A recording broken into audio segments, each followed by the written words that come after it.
नमस्कार, मैं हूं पवन त्यागी। कांग्रेस को झटका लगा है पंजाब से, और पंजाब में कैप्टन अमरिंदर सिंह, जिनकी हमने देखा पिछले काफी दिनों से ये कयास लगाए जा रहे थे कि वो क्या करेंगे, वो पार्टी छोड़ेंगे तो बीजेपी में जाएंगे, लेकिन अब लगभग साफ हो गया है कि कैप्टन अमरिंदर सिंह अपनी नई पार्टी बनाने जा रहे हैं। और पहले भी वो एक पार्टी उनकी थी, कांग्रेस में आए थे, लेकिन कैप्टन अमरिंदर सिंह, अब ये क्लियर हो गया है कि जब पंजाब में अभी चुनाव आ रहे हैं विधानसभा के, वो एक अपनी नई पार्टी बनाएंगे जिसमें अकाली दल के कुछ असंतुष्ट नेता और बीजेपी का भी गठजोड़ हो सकता है। ऐसा उन्होंने एक तरह से इशारा पत्रकार वार्ता में किया है, और उन्होंने कहा कि बीजेपी से केवल उनको एक किसान आंदोलन के मुद्दे को लेकर कुछ बातें हैं, अगर वो मान लेते हैं तो मैं बीजेपी के भी साथ जा सकता हूं।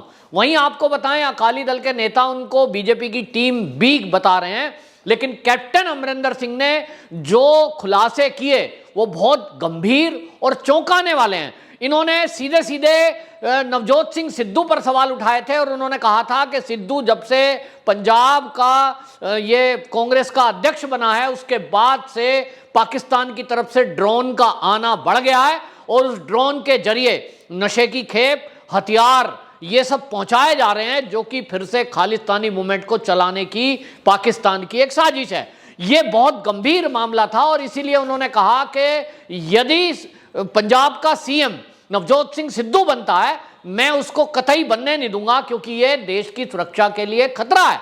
इस आरोप पर कांग्रेस ने कोई ध्यान नहीं दिया, और कैप्टन अमरिंदर सिंह की इस बात पर कैप्टन अमरिंदर सिंह को ही किनारे कर दिया। यानी एक तरह से कहें तो कांग्रेस को यह फर्क नहीं पड़ता कि इस देश के लिए क्या अच्छा है क्या बुरा।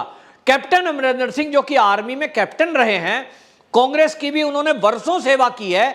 एक व्यक्ति यदि इतना गंभीर आरोप लगा रहा है तो कांग्रेस आला कमान को इस पर चिंता करना चाहिए थी और मनन करना चाहिए था, और कैप्टन को बुला के पूछना चाहिए था कि आप सीएम रहे तो आपके पास कोई ऐसे इनपुट हैं, कोई सबूत हैं तो आप हमें दीजिए। और कैप्टन से बात करने के बाद यदि आपको वो सबूत मिलते तो निश्चित रूप से सिद्धू को उसके बावजूद भी अगर अध्यक्ष बनाए रखे हैं तो ये तो एक गंभीर मामला है। लेकिन हमने देखा है कि कांग्रेस को इस देश की रक्षा सुरक्षा से कोई लेना देना है नहीं। हम पिछले लगभग 7-8 साल से, जब से मोदी सरकार आई है, उसके बाद से जितने बयान हम देखेंगे राहुल गांधी और प्रियंका गांधी के, चाहे सोनिया गांधी के, हमेशा उनकी बयानबाजी ऐसी होती है जिससे चीन और पाकिस्तान को फायदा पहुंचे। अब सवाल यह है कि ये राजनीतिक दल हमारे देश के हैं, लेकिन ये चीन की भाषा क्यों बोल रहे हैं? जो ग्लोबल टाइम में छपने जाता है वो पहले राहुल गांधी बोलते हैं, राहुल गांधी को कोट करके फिर वो खबर छाप देते हैं। देखो भाई, एक बड़ा राजनीतिक दल जो इंडिया का है, कांग्रेस, उनके नेता ऐसा बोल रहे हैं कि पाकिस्तान, ऐसा बोल रहे हैं कि बॉर्डर में चीन की सेना भारत के एरिया में घुस गई है, उसने भारत के ऊपर कब्जा कर लिया है। मतलब जो बात है नहीं, हमारी भारतीय सेना का मनोबल डाउन करती है जो बात, उसको कोई व्यक्ति कैसे झूठ बोल सकता है? और केवल इस बिना पर कि वो ग्लोबल टाइम में छपी है या चीन ने कहा है। चीन तो अपनी विस्तारवादी नीति और झूठ को फैलाने को लेकर किस तरह से एक्सपोज है वो हमने देखा कोरोना के काल में। कोरोना टाइम में जिस तरह की खबरें उसने छुपाई, वहां की कोई खबर बाहर आ ही नहीं पाई। एक तरफ सारे आरोप लगते रहे कि ये जो कोरोना का वायरस है ये चीन की वुहान लैब से फैला, लेकिन मजाल है कोई खबर छाप दे इस बात की। वहां ये चीन ने कंट्रोल किया हुआ है, और यहां भारत में कुछ आस्तीन के सांप ऐसे बैठे हैं जो भारत को ही बदनाम करने पे लगे हुए हैं। तो ऐसे में ये जो भाषा है कांग्रेसियों की, ये गंभीरजनक है। और कांग्रेस का जो इस समय हम काम देख रहे हैं कि सिद्धू को उन्होंने हटाया नहीं, यानी उनको लगा सिद्धू ज्यादा जरूरी है। यहां तक कि अभी जो चरणजीत सिंह चन्नी को सीएम बनाया है, उसको एक दलित चेहरा कह के आगे ला रहे थे, लेकिन जिस तरह से लखबीर सिंह की सिंगू बॉर्डर पर हत्या हुई, उसके बाद कांग्रेस का एक भी नेता एक भी शब्द उस दलित के बारे में नहीं बोला, जिससे इनकी दलित प्रेम की कलाई खुलती है। चुनाव में निश्चित रूप से यह मुद्दा बनेगा। और इस मुद्दे पर जब कैप्टन अमरिंदर सिंह से पत्रकार ने पूछा कि लखबीर सिंह की, एक दलित की जिस तरह से बेरहमी से हत्या की गई, इस पर आपका क्या कहना है? उन्होंने कहा कि यह बहुत गंभीर मामला है, और मैं मानता हूं कि सिंगू बॉर्डर पे जहां सैकड़ों की संख्या में लोग बैठे हैं, हमेशा हर समय ऐसे में कोई व्यक्ति किसी भी धार्मिक किताब की बेअदबी कैसे कर सकता है जो पहरे में रहती है? तो उन्होंने कहा कि मेरा एक आइडिया है, क्योंकि मैंने देखा है निहंग लोग नशा ज्यादा करते हैं, नशे के अंदर यह घटना की गई है और घटना बहुत भयंकर है। यानी कैप्टन अमरिंदर सिंह का जो बयान है वो एक तरह से इशारा है कि घटना क्या हुई होगी, और इसी को लेकर उन्होंने बयान दिया और उन्होंने कहा कि देखिए, मैंने एनएसए, इस देश के जो एनएसए अजीत डोभाल हैं, अमित शाह हैं, उनसे मीटिंग करी थी, और मीटिंग का मेरा मकसद यही था कि मेरे पास एज ए सीएम मेरी पुलिस और इंटेलिजेंस विभाग की तरफ से जो इनपुट्स थे वो इस तरह के थे कि पंजाब में फिर से खालिस्तानी आंदोलन को हवा दी जाएगी। उसके लिए आतंकवादी पाकिस्तान की तरफ से हथियार, गोला बारूद और नशे की खेप भेजने की शुरुआत कर सकते हैं। और जब यह अंदेशा था एनएसए अजीत डोभाल और अमित शाह से जो कैप्टन अमरिंदर सिंह की मीटिंग हुई थी, उसी समय माना जा रहा था कि जरूर कोई ऐसी गुप्त जानकारियां उनके पास हैं जो देश से जुड़ी हुई है, गंभीर मुद्दे हैं, और इसीलिए एनएसए से मिले हैं। तो उसका खुलासा उन्होंने अब किया है और उन्होंने बताया कि देखिए, पिछले दिनों 15 अगस्त के कुछ पहले एक टिफिन में आरडीएक्स था, और वो आरडीएक्स भी 2 किलो आरडीएक्स का मतलब है कि आप कम से कम 200 जगह बड़े बड़े विस्फोट कर सकते हो, उस आरडीएक्स की मात्रा इतनी है। ये गंभीर मामला था और ये ड्रोन से आया था, और इसी तरह ड्रोन से लगातार हथियार और नशे की खेप आ रही है। हाल ही में अभी आपको बताएं, 22 पिस्तौल, 44 मैगजीन, 100 कारतूस और 72 ग्राम अफीम ये बॉर्डर पर गिराई गई है। ये बात अलग है कि उसको हमारे बीएसएफ ने ट्रेस कर लिया उस ड्रोन को, और ये जो खेप थी वो खेत में जहां गिराई गई, बीएसएफ ने उसको रिकवर कर लिया।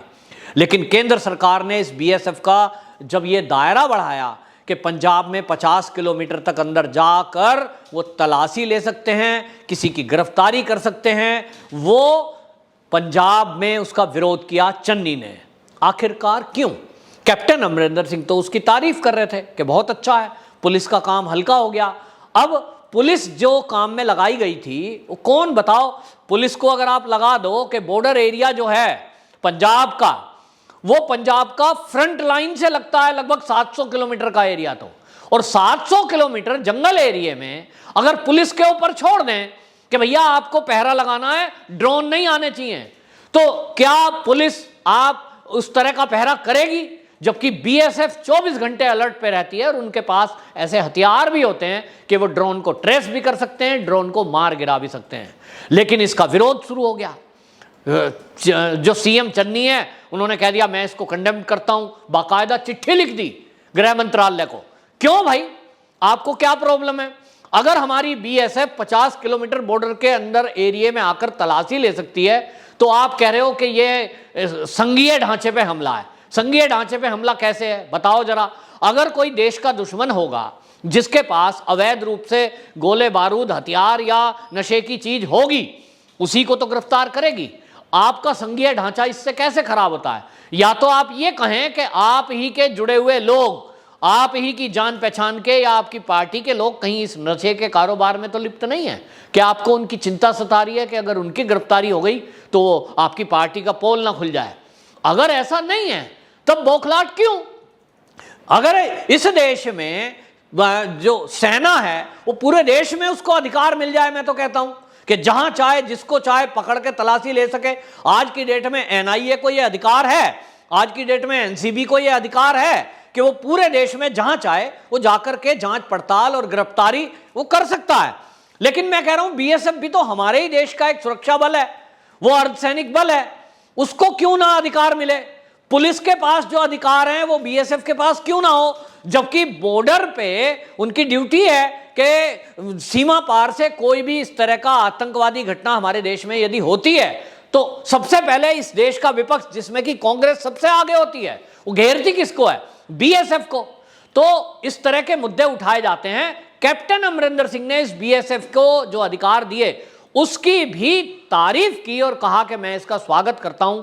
निश्चित रूप से जो मेरा अनुमान है वो ये कहता है कि आने वाले दिनों में जो किसान का मुद्दा है उसको लेकर कैप्टन अमरिंदर सिंह की अगुवाई में जरूर इस बात का कोई हल निकलने वाला है केंद्र सरकार कैप्टन अमरिंदर सिंह की मध्यस्थता में जरूर इसमें कोई ना कोई अमेंडमेंट करेगी और जिसके बाद ये किसान आंदोलन खत्म हो जाएगा। उसके बाद जो देश का मुद्दा है, राष्ट्रीय मुद्दा, राष्ट्र की सुरक्षा का मुद्दा, इस देश को आतंकवाद से बचाने का मुद्दा, उस पे कैप्टन अमरिंदर सिंह से बेटर कोई और हो नहीं सकता, क्योंकि वो सेना से रिटायर व्यक्ति हैं। वो अच्छी तरह जानते हैं कि बॉर्डर पार से आतंकवाद और हथियार गोले बारूद के इस देश में आने का क्या मतलब है। तो निश्चित रूप से मैं ये कह सकता हूं कि कैप्टन अमरिंदर सिंह की पार्टी एक बड़ी पार्टी बनकर उभरेगी पंजाब में, और पंजाब में जिस तरह के पंजाब के इनपुट्स कैप्टन अमरिंदर सिंह के पास हैं, अभी पिटारा बंद है। जब चुनाव आएगा निश्चित रूप से हमको नए नए भेद पता लगेंगे जो कांग्रेस की कलाई खोलेंगे, और कांग्रेस के उन मुद्दों को भी कैप्टन अमरिंदर सिंह खुलासा करेंगे जो मुद्दे देश से जुड़े हुए हैं और बहुत महत्वपूर्ण हैं। उसके बाद कांग्रेस का नाम लेवा भी कोई पंजाब में बचेगा, ये मुझे शक है।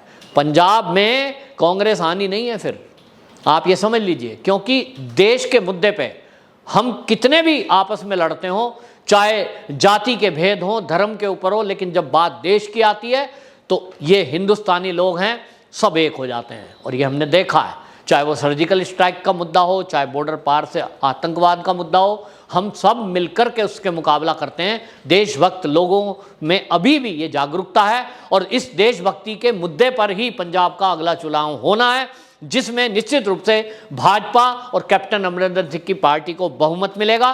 कांग्रेस का सुपड़ा साफ होना तय है। वंदे मातरम।